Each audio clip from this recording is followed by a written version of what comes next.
vamos a leer el artículo de Wolfgang Jägerich titulado El significado de nuestro problema nuclear para la psicología analítica y de la psicología analítica para nuestro problema nuclear.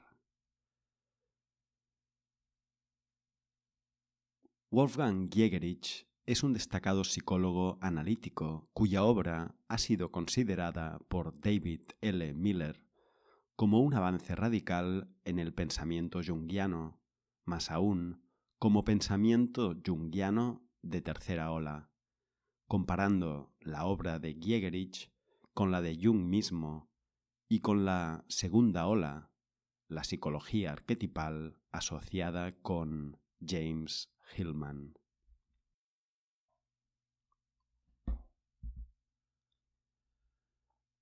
Las ideas psicológicas de Jung han estado durante más de 80 años entre nosotros. Mientras mayor se vuelve nuestra distancia temporal con su psicología analítica, más ésta deviene verdaderamente histórica para nosotros. Esto implica la gran ventaja de que, a diferencia de la primera generación de junguianos, ¿acaso estamos un poco más libres de compromisos partisanos en las controversias de los movimientos antiguos de la psicología profunda y de un enfoque dogmático de las afirmaciones de Jung? Una lectura dogmática siempre se queda atrapada en el mensaje literal de un enunciado dado y en la cuestión de si es verdadero o falso. La mente dogmática quiere algo seguro y confiable, una doctrina a la cual adherirse.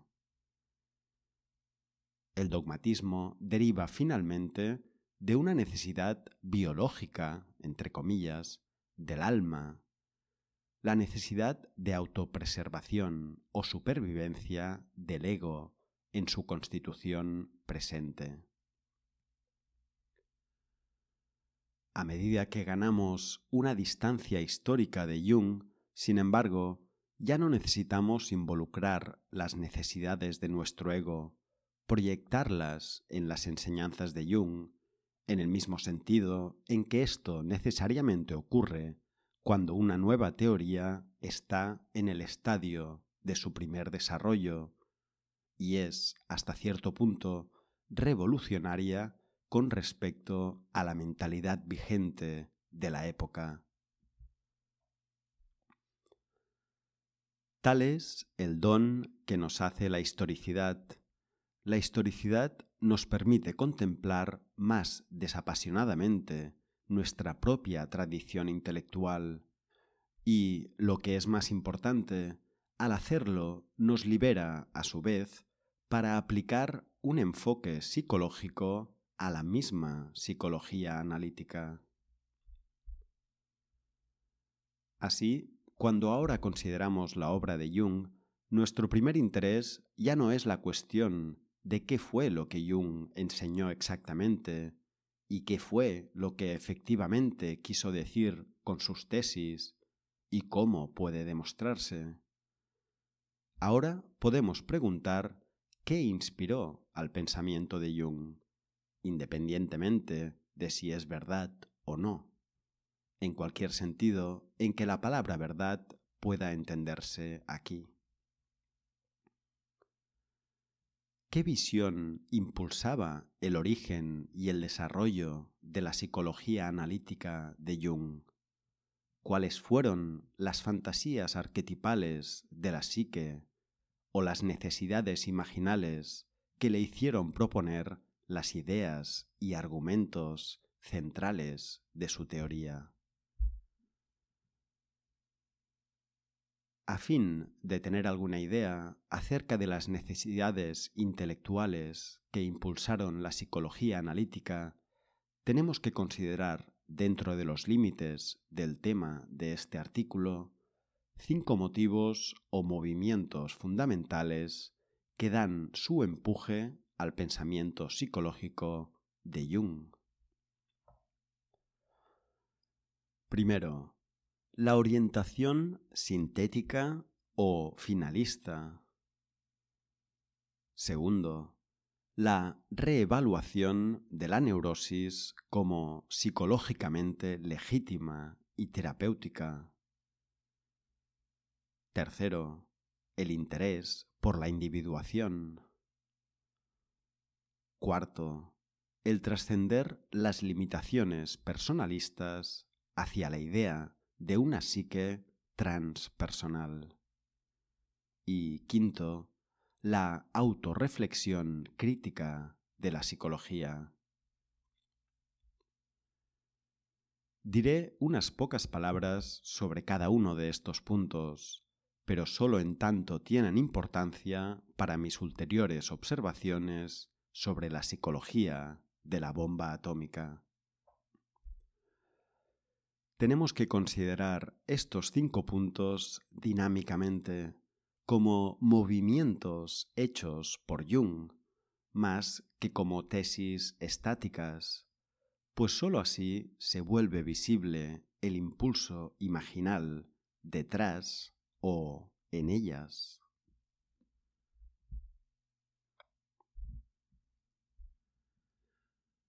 El punto de vista finalista o sintético fue acentuado por Jung por distinción con enfoque reductivo, causal y analítico, que Jung atribuía principalmente al psicoanálisis freudiano. Fiel a nuestro interés por la visión que inspiró a Jung, no pregunto la cuestión de si la interpretación de Jung de la visión de Freud le hace justicia a Freud en todos los sentidos. Sea como fuere, el modo de interpretación reductivo causal freudiano proporcionó la pista de despegue para Jung, de la que partió para llegar a su propio enfoque. ¿Cuál era el problema que subyacía a la insatisfacción de Jung con el enfoque reductivo causal?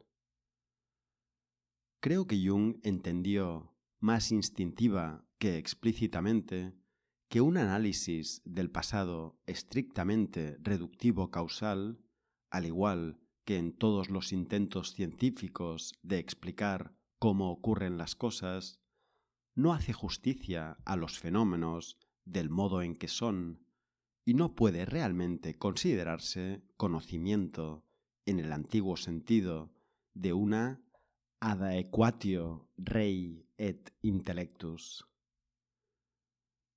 Más bien es interpretación, o mejor aún, construcciones guiadas por el único punto de vista por hacer encajar las cosas, es decir, por cómo pueden manipularse.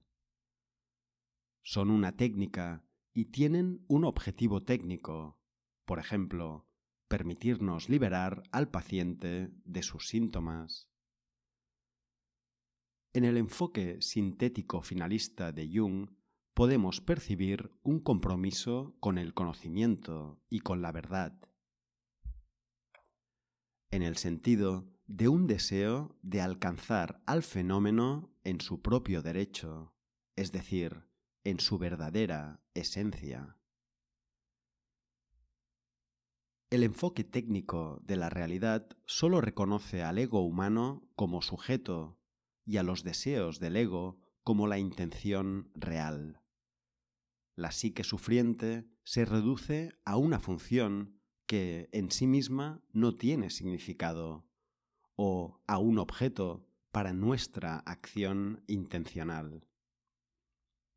El enfoque sintético finalista, en cambio, garantizaba también subjetividad e intencionalidad al fenómeno. Jung quería averiguar lo que la patología quiere o busca, en contra de lo que yo, el analista, o él, el ego del paciente, quiere. El enfoque finalista implica la idea de la realidad de la psique y la idea de la psique objetiva, que puede llamarse real y objetiva precisamente porque se le garantiza su propia subjetividad, e incluso personalidad. Todo pensamiento analítico reductivo, por contraste, tiene que haber negado la autenticidad de lo real desde el comienzo. No quiere conocer el fenómeno en su verdadera esencia, solo quiere saber cómo tratarlo. Las ciencias modernas, en el fondo, son autoeróticas. Jung contempló al paciente con la idea en la mente de que en su neurosis o a través de ella algo quiere emerger, algo tiene dignidad ontológica. A ello dirigió su principal atención terapéutica y su fidelidad al fenómeno y a su finalidad. Su actitud podría, por tanto, llamarse mayéutica y experimental o exploratoria, en un sentido más profundo de estas palabras, puesto que aquí el finis no debe entenderse tanto como fin temporal que yace en el futuro por delante nuestro, en el sentido de la concepción lineal del tiempo como sucesión, sino más bien que se extiende en la profundidad o la altura de la esencia oculta o el contenido esencial del presente. El enfoque sintético finalista condujo directamente al interés de Jung por los arquetipos, los símbolos, esencias generales intemporales que trascienden el aquí y el ahora, y a la naturaleza predominantemente hermenéutica de su método. El segundo movimiento de Jung, referente a la evaluación de la neurosis, es más o menos inherente ya en la visión sintética finalista de la psique. Si la neurosis es el primer signo, incluso hasta distorsionado, de la emergencia de una nueva intencionalidad o significado, es por así decir la emergencia de una personalidad nueva, hasta ahora no realizada, y ya no más solo un mero desorden a eliminar. La neurosis es legítima, incluso necesaria, y de hecho, verdaderamente productiva. Lo oculto en ella es el portador de lo nuevo, forzando a la egoconsciencia a ir más allá de sí misma y como tal sirviendo como un verdadero psicopompos. El verdadero terapeuta no es el analista, sino la enfermedad. Por esto Jung pudo incluso llegar tan lejos como para afirmar que en la neurosis se oculta nuestro mejor enemigo o amigo. Con esta metáfora se le da expresión definitiva a la subjetividad e intencionalidad del fenómeno discutido bajo el primer movimiento de Jung. El fenómeno es visto como una verdadera personalidad. Finalmente, si no al principio, tenemos que considerar la patología como nuestro mejor amigo. El desorden es el advenimiento de un extraño, ciertamente no querido, o un enemigo, hostis, a recibir en nuestra casa como huésped, hospes, y a cuentas de la cual recepción hospitalaria puede revelarse como el amigo que todo el tiempo había sido. Esto equivale a una inversión de la actitud común respecto a la neurosis. Aquí Jung presionó más allá de la mente natural en el sentido del opus contra naturam alquímico. Inversión no significa aquí un simple dar la vuelta en el mismo nivel, un intercambio de más por menos o de pro por contras, Sería absurdo enfocar la neurosis de este modo no dialéctico. Más bien, esto es un caso de superación dialéctica, por la cual el nivel íntegro de la mente natural es sobrepasado y se alcanza un nivel de reflexión completamente nuevo. La actitud teórica básica hacia la condición neurótica prefigura así la meta anhelada en la práctica de la terapia, la meta de una transformación, de nuevo en el sentido de la alquimia. La transformación también es más que un mero cambio, es una verdadera revolución, la destrucción de la constitución presente de la consciencia como un todo y su reconstitución en un nivel enteramente nuevo. Es esa muerte o catástrofe, inversión en el submundo, que en sí misma es una resurrección o un camino hacia arriba, como sabía Heráclito. El nuevo nivel alcanzado mediante una destrucción que es una construcción se imagina aquí solo en el contexto de la actitud hacia la neurosis y la terapia personal. Sin embargo, podría ser equivalente a aquello que en un contexto cultural o colectivo más amplio hoy está de moda referir como posmoderno. ¿No es acaso la meta de la terapia vencer finalmente la conciencia moderna en el individuo?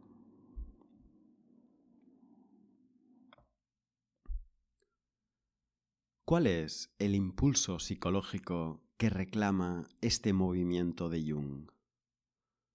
Solo mediante la idea de la neurosis como un huésped hay una apertura hacia un verdadero futuro, un estado verdaderamente nuevo. Sin ello, la terapia estaría al servicio del objetivo de restauración, que, como sabemos por la vida política, significa una condición estéril, incluso mortal.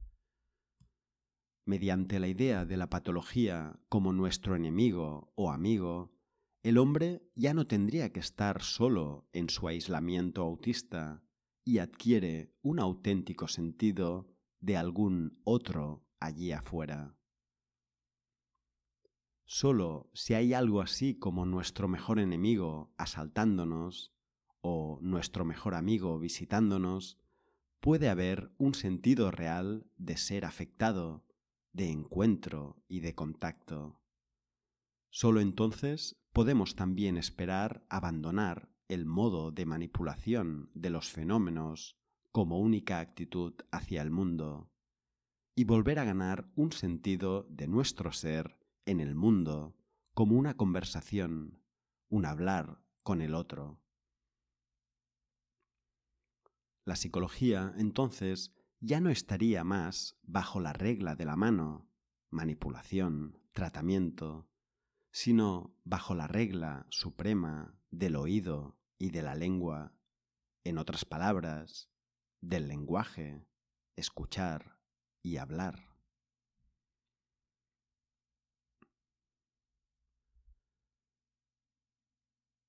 El tercer movimiento de Jung se refiere a su idea del proceso de individuación. La intención o función de la idea de individuación está oscurecida por nuestra parcialidad sociológica y existencialista del siglo XX, que hace que interpretemos esta noción primariamente en términos de individualismo moderno y del contraste entre la sociedad y el individuo. Tenemos que despejar este malentendido existencialista antes de poder ver la preocupación indispensable que aspiraba a salir a primer plano mediante la noción de Jung de individuación, un término que Jung heredó de la tradición filosófica y que le fue transmitido primariamente a través de Schopenhauer. En tanto individuación se entienda como lo opuesto de socialización o adaptación, y en términos del contraste yo versus ellos, podríamos decir que nos movemos sobre un plano horizontal, el plano de la relación sujeto-objeto o introversión versus extraversión. Por el contrario, la noción de Jung de individuación tiene una dirección vertical. Su dinámica es de descenso a las profundidades. La fantasía detrás de esta noción es que la vida humana, en tanto existencia psicológica, comienza arriba, en las nubes, en el reino supraterrestre de las generalidades abstractas o idealizaciones arquetipales. Aun cuando la mente natural nos llama Erdenburger, habitantes de la Tierra, terrícolas, desde el momento en que nacemos, y esto es correcto en cuanto se refiere a nuestra existencia literal, Jung entendió que psicológicamente el ser terrícolas no comienza en absoluto con nuestra vida en la Tierra y en la actualidad concreta. Es, en cambio, nuestra tarea a lo largo de toda nuestra vida descender lentamente de las sublimes alturas para arraigar en la realidad singular por primera vez. No somos reales en el sentido de concreción, sino que tenemos que volvernos reales. La autorrealización, en el sentido de Jung de individuación, está así a enorme distancia de lo que este término sugiere normalmente, una especie de sublime autoindulgencia, autoexpansión, un morar en y un desarrollo de los propios sentimientos, ideas, inclinaciones, habilidades privadas, etc. En cambio, autorrealización es básicamente el movimiento hacia abajo de aterrizaje, el fundar nuestra existencia psicológica u ontológica en lo singular, el abrumar nuestro brillante idealismo mediante la realidad de la oscura sombra.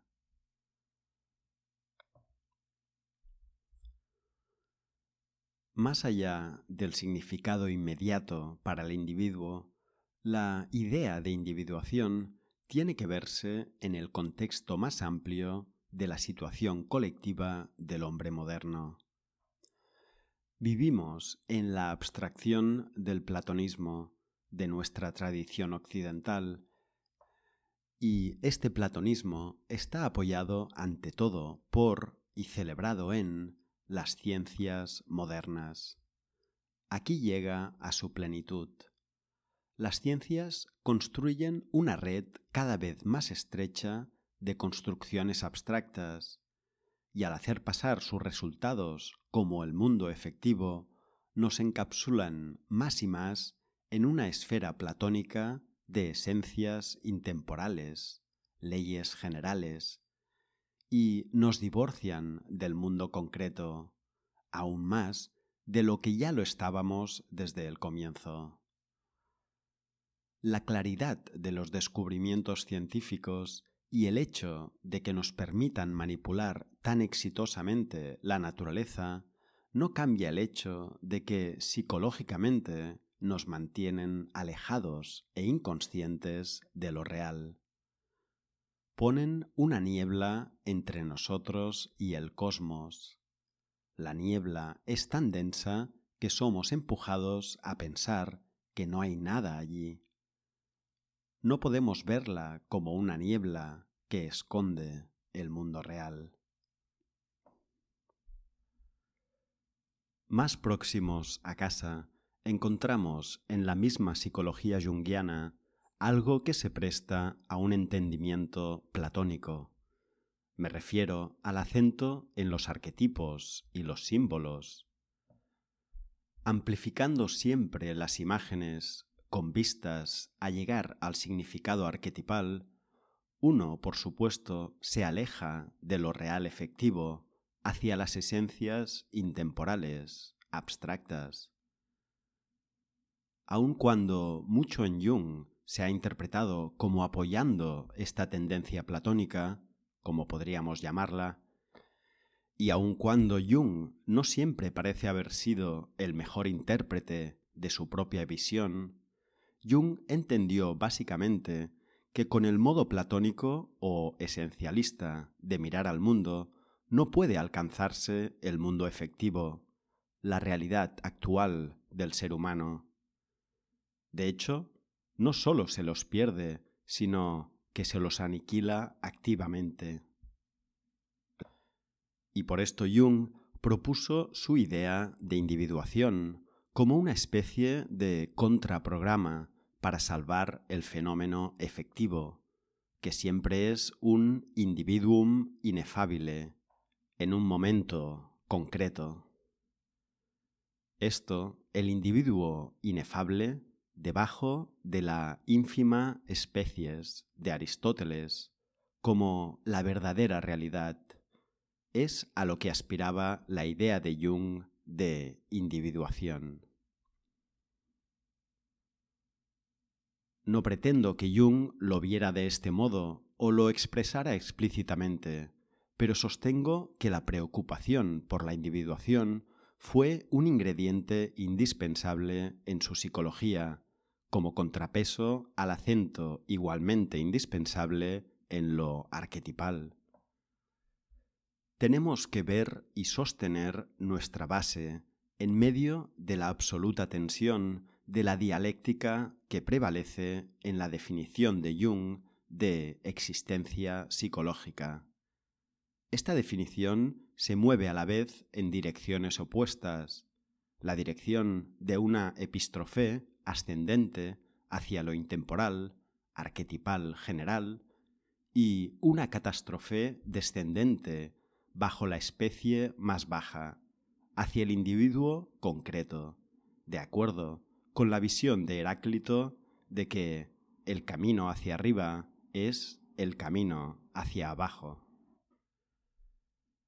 En la psicología junguiana convencional, el empalme dialéctico entre lo arquetipal y la individuación se oscurece con la interpretación personalista de la individuación, por un lado, y la interpretación platónica del arquetipo como arquetipo en sí mismo, por el otro.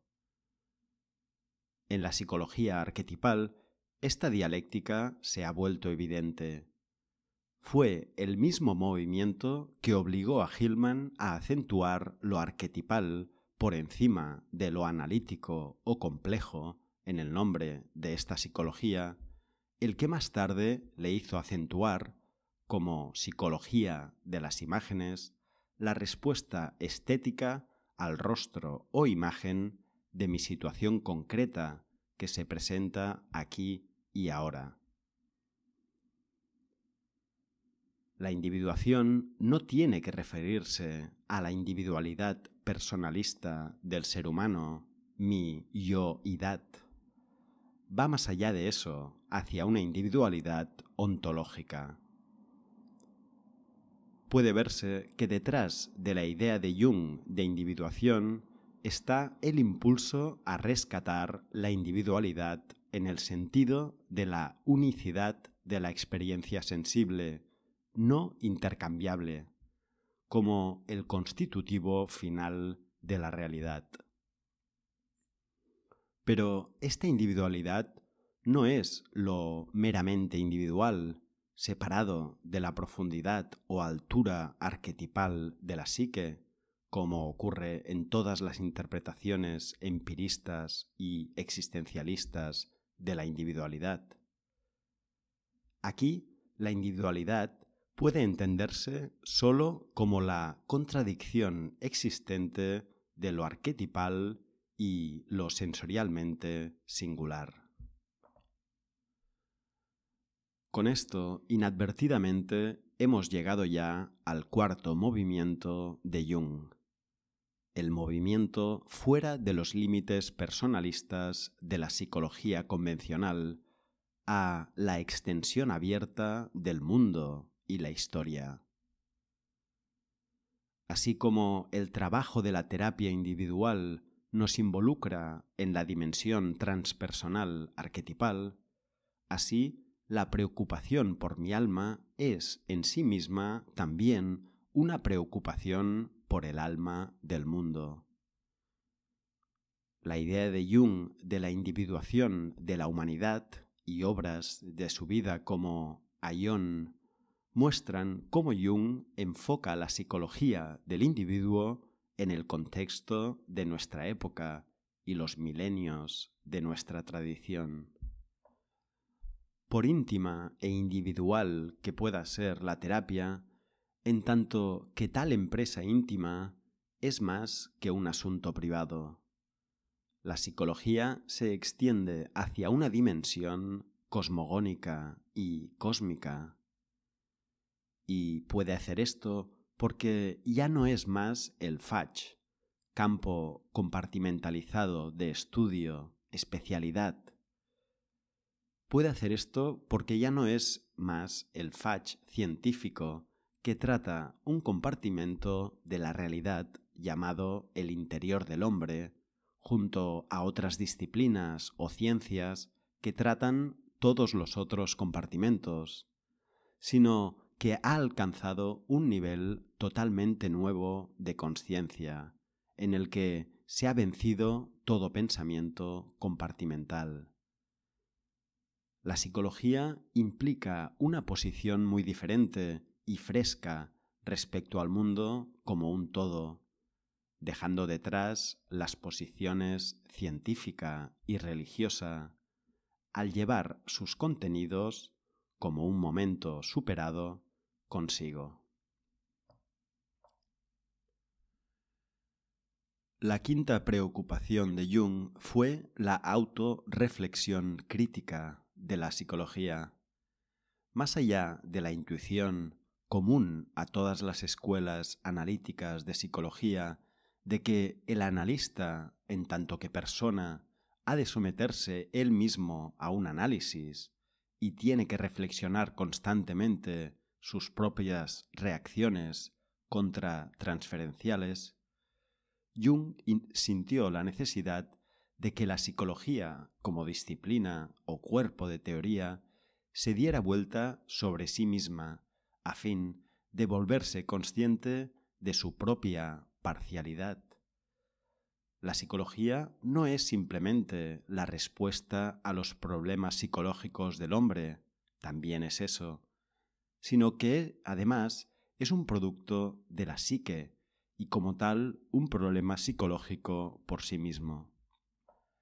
Jung inventó al principio su teoría de los tipos psicológicos y luego su teoría arquetipal como herramientas para la reflexión del prejuicio inconsciente en los diversos puntos de vista psicológicos. La salida del autoerotismo científico hacia un verdadero conocimiento de los fenómenos en su propio derecho, es decir, en su esencia arquetipal, nuestro preservar el fundamento a la vez que somos afectados y transformados por el fenómeno como un huésped, el descenso hacia la realidad como la unicidad de la situación concreta, la salida de la prisión del interior hacia el mundo real a nuestro alrededor y el retorno ourobórico hacia nosotros mismos. Estos son los motivos principales del pensamiento de Jung.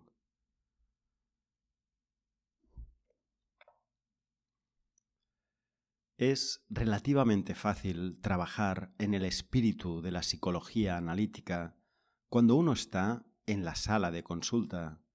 Allí solo nos vemos enfrentados con los pequeños problemas del paciente. Digo pequeños no porque quiera disminuir aquello que padecen mis pacientes, no, quiero decir pequeños en un sentido ontológico. Son siempre los problemas de la persona ante mí. son lo suficientemente pequeños como para adecuarse al cuarto de consulta. La bomba atómica, por contraste, es un problema de una magnitud totalmente diferente. Es un problema que está alrededor nuestro, en todas partes. La bomba amenaza no solo al paciente, ni tan solo a él y a mí mismo, sino que amenaza a la humanidad y a la base misma de nuestra existencia, la Tierra. Mantener nuestra base como psicólogos ante tal monstruoso fenómeno es mucho más difícil. Pero al contemplar la bomba tendremos que mantener las mismas actitudes que tenemos ante los síntomas del paciente, porque no podemos neuróticamente darnos el lujo de hacer uso de dos conjuntos diferentes de respuestas psicológicas, una cuando estamos con un paciente, la otra cuando estamos con nosotros mismos. Si traemos a la bomba lo que hemos aprendido de Jung, ya no podemos despachar psicológicamente la bomba como un problema que debe tratarse técnicamente mediante la ciencia, la política y la moralidad. Todo esto no sería sino exteriorizar, acting out. Nuestra cuestión no es cómo liberarnos de las armas nucleares existentes o cómo evitar que se usen o cómo proteger a la humanidad de ellas. Ante todo, la idea de nuestra responsabilidad moral es un mecanismo de defensa contra el fenómeno. Lo realmente necesario es salvar el fenómeno, que es la bomba. Tenemos que preguntar con Jung, quien se preguntó por el contenido de la neurosis, por el contenido de la psicosis, ¿cuál es el contenido esencial o la sustancia imaginal de la bomba? Aun tratándose de lo que podría destruirnos, no debemos desertar el interés psicológico por conocer y por la verdad teórica en el sentido de la teoría griega. La bomba requiere ser conocida y no solo ser tratada prácticamente. La actitud de la psicología analítica hacia el síntoma neurótico puede ayudarnos a ver que la bomba como síntoma colectivo es legítima. La idea corriente acerca de la bomba nuclear es que es un tipo de desgracia o de error, pero es completamente apropiado psicológicamente que tengamos que vivir con la bomba, como aquello que traería una total destrucción al mundo natural y transformaría la Tierra en un yermo. Saca a lo abierto lo que ha sido el motor de toda nuestra historia en Occidente. Nos trae a casa lo que ha sido la causa final de las acciones del hombre occidental, la destrucción de la naturaleza.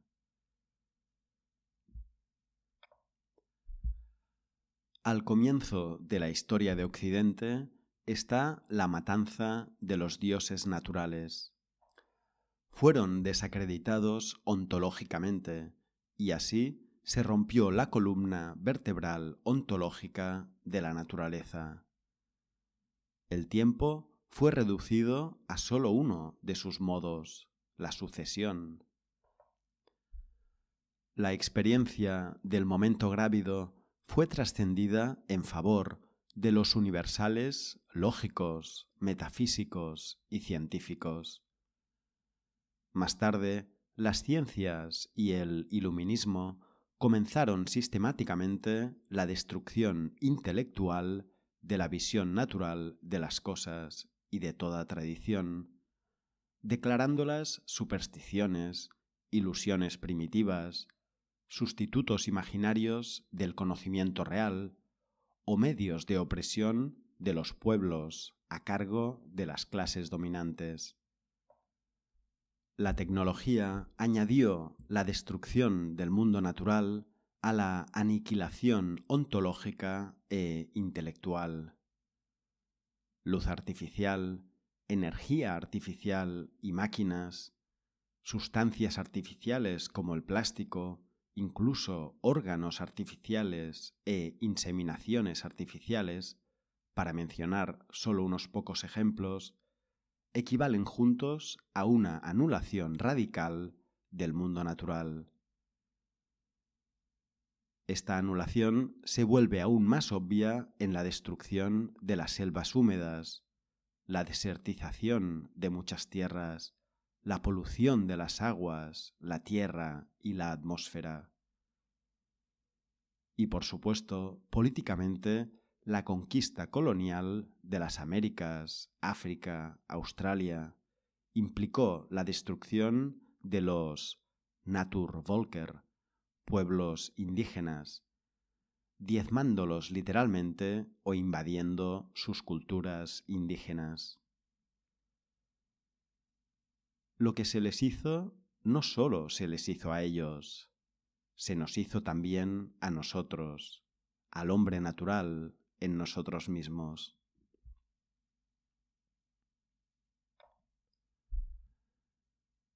El telos global de la aniquilación del mundo natural, que una vez informara nuestra consciencia y nuestras acciones inadvertidamente desde detrás, aparece ahora en forma pura y como presencia material desde fuera y ante nosotros. Como siempre ocurre cuando la tarea de una época se aproxima a su completamiento y junto con ello arrastra un estadio de consciencia hacia su fin. Ahora el tiempo está maduro para que sepamos de qué iba toda la empresa llamada la historia del occidente cristiano. La bomba como el síntoma y símbolo de las más elevadas aspiraciones del hombre occidental lo conjura y lo hace explícito. Antes solo podíamos ver acciones destructivas o acontecimientos que posiblemente podían explicarse como meros errores o equivocaciones en un camino que era, salvo por ellos, inofensivo. La bomba cristaliza para nosotros el Spiritus Rector de Occidente en su totalidad. Ahora podemos ver con nuestros ojos que nuestra tradición cristiana no ha sido tan inofensiva e inocente como le gustaba creer a la gente. Ahora ya no puede haber negación. La bomba, como hecho literal, habla por sí misma. Por sus frutos les conoceréis. Si la bomba trae a casa ante nosotros visiblemente la fuerza inconsciente que impulsó por detrás nuestras acciones colectivas en la historia, entonces la bomba es su autorreflejo incorporado y objetivado.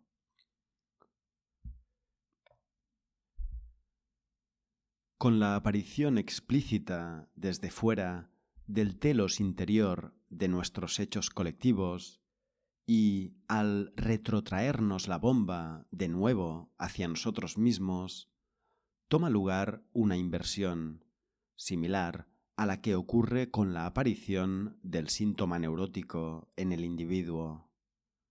Ahora nos hemos vuelto las víctimas en lugar de los hacedores, pero de tal modo que deviene evidente que en nuestras acciones todo el tiempo habíamos sido las víctimas de lo que nos empujaba. La bomba es una amenaza constante y así tenemos que padecerla. Nos afecta como un otro real. Con respecto a ella, hemos llegado a un estado de pathos extremo. La mera existencia de la bomba vence la vanidad del ego humano, una vez considerado el sujeto exclusivo y supremo. en tanto la bomba nos amenaza con la destrucción total, demuestra ser un sujeto demasiado real, cuyo objeto somos nosotros.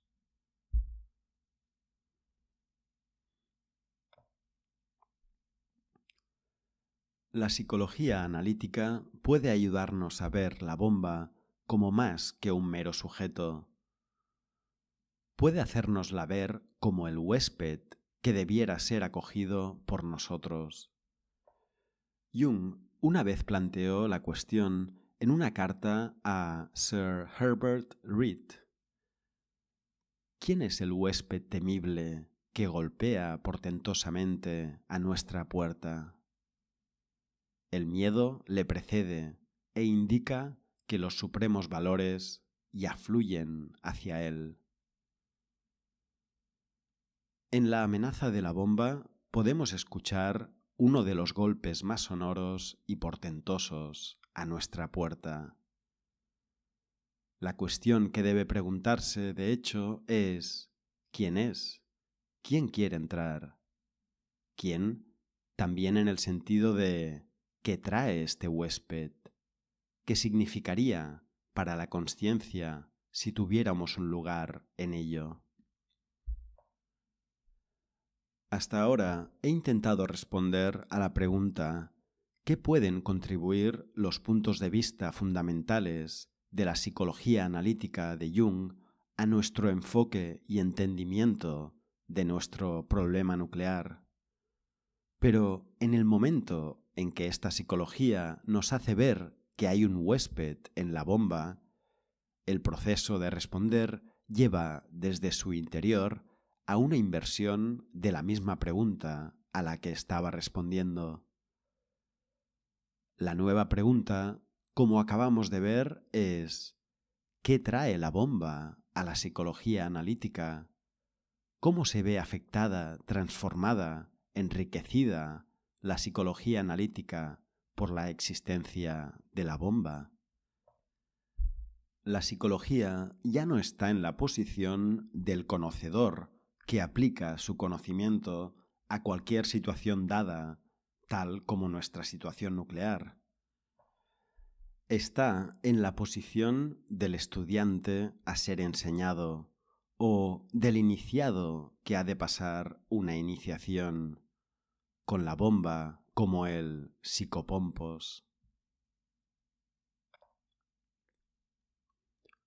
Como siempre, el psicopompos conduce hacia abajo, hacia el submundo, y no nos lleva hacia el submundo únicamente si la bomba debiera efectivamente explotar y traer la destrucción total. Ya ahora, en tanto que amenaza constante de tal destrucción, la bomba necesita nuestro descenso, el descenso de la humanidad. Es la real devotio de consciencia. En virtud de la bomba ya hemos sido consagrados al submundo y vivimos nuestra vida entera bajo esta dedicación. Efectivamente, ¿no sería charla vacía todo hablar en la psicología junguiana acerca de la psique y el submundo si no fuera por la bomba que autentica tal conversación? Nuestra existencia en la paz y el lujo está fundada y ensombrecida por la inminente amenaza de aniquilación total. Así, estamos psicológica u ontológicamente rodeados por todos lados por la destrucción. Nuestra situación es muy diferente de la del hombre antiguo. Este solo tenía que vivir con el conocimiento de su muerte personal.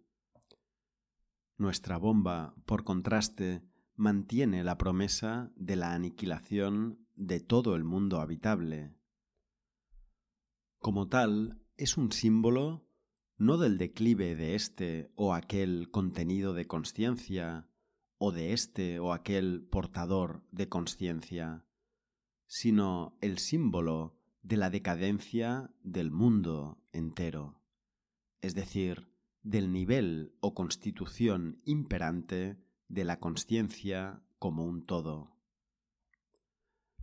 En cuanto tal, la bomba es nuestra única oportunidad real de un futuro verdadero. Un futuro verdadero implica una apertura hacia un nivel enteramente nuevo de consciencia. Sin el declive de la consciencia presente, ontológicamente estaríamos viviendo en el pasado. Por supuesto, pueden hacerse todo tipo de cambios y adiciones dentro de la antigua casa de la consciencia, pero de todos modos permaneceríamos encerrados en la antigua estructura para morir este otro tipo estéril de muerte que fue descrito por Nietzsche como la vida del último de los hombres. La tierra se ha vuelto pequeña y sobre ella salta el último hombre, que lo empequeñece todo. Su raza es inextirpable como las moscas. El último de los hombres es el que vive más. Hemos inventado la felicidad, dicen los últimos hombres, y guiñan los ojos. La psicología junguiana no está libre de la presencia del último de los hombres. Solo tenemos que mirar a la inundación de publicaciones psicológicas que han aparecido en los últimos años para paladear abrumadoramente la vergonzosa autocomplacencia del último hombre. Todos estos libros parecen decir: hemos inventado la felicidad, conocemos las respuestas, y también guiñan los ojos. Vuelven todo pequeño y barato, incluso lo más sagrado, al inflarlo. Dioses, significado, símbolos, sueños, creatividad, individuación, arquetipos. Quisieran enjaularnos en el sentimentalismo y nostalgia de una disponibilidad consumista de los tesoros espirituales del pasado, como si fueran drogas, para crear algún tipo de subidón psicológico.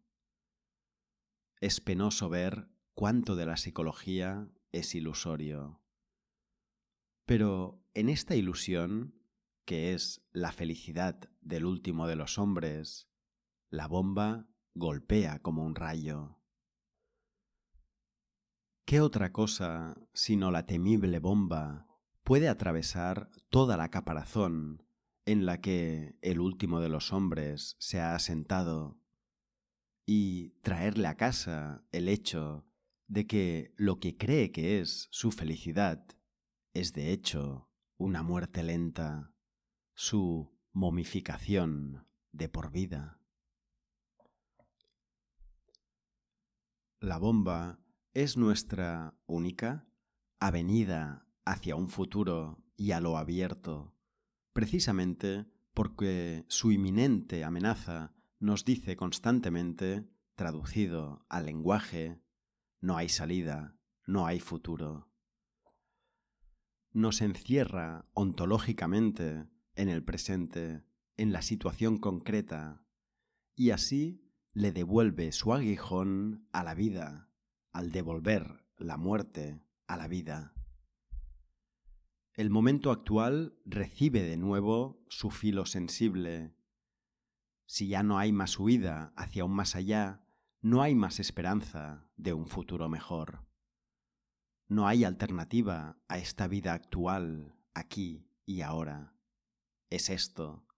La bomba ya ha cerrado todas las rutas lógicas y metafísicas de huida del presente concreto, reduciendo al absurdo cualquier esperanza en esa dirección. Y así puede traer como un don a la psicología la misma actualidad que Jung buscaba mediante el proceso de individuación.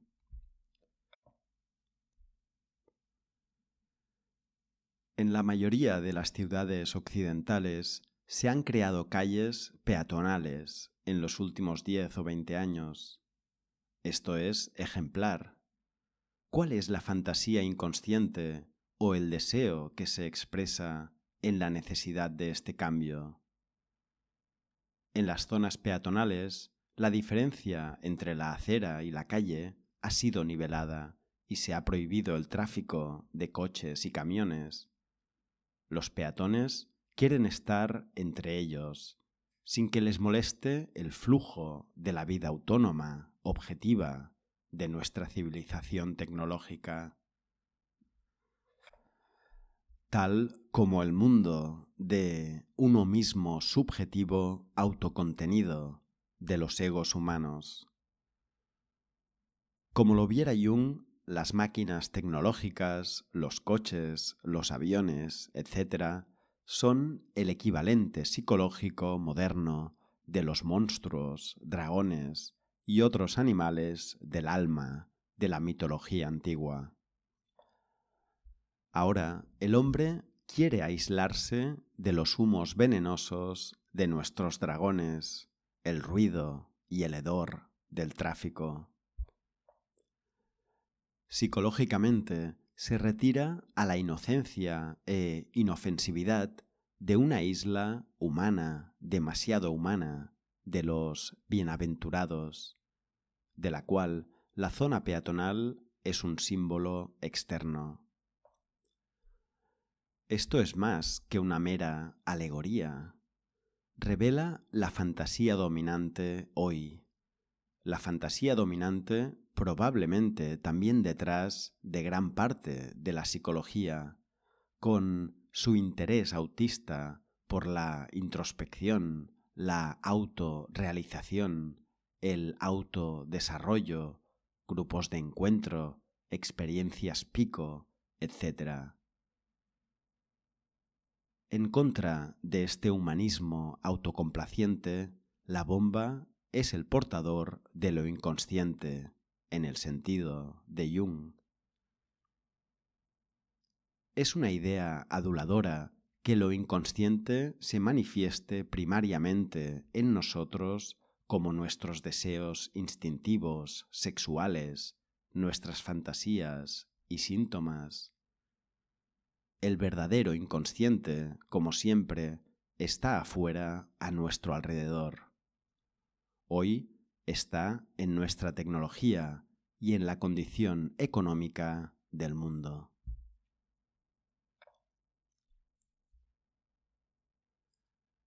Aun cuando Jung dijo que el proceso de individuación, tal como lo concibió, no excluye, sino que incluye al mundo, la psicología hoy todavía tiene el mundo fuera de sí.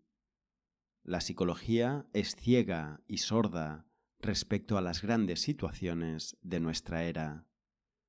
No tiene nada que decir del dinero, la banca, la economía, de los nuevos descubrimientos en las ciencias, de la industrialización, del desempleo y la distribución del trabajo.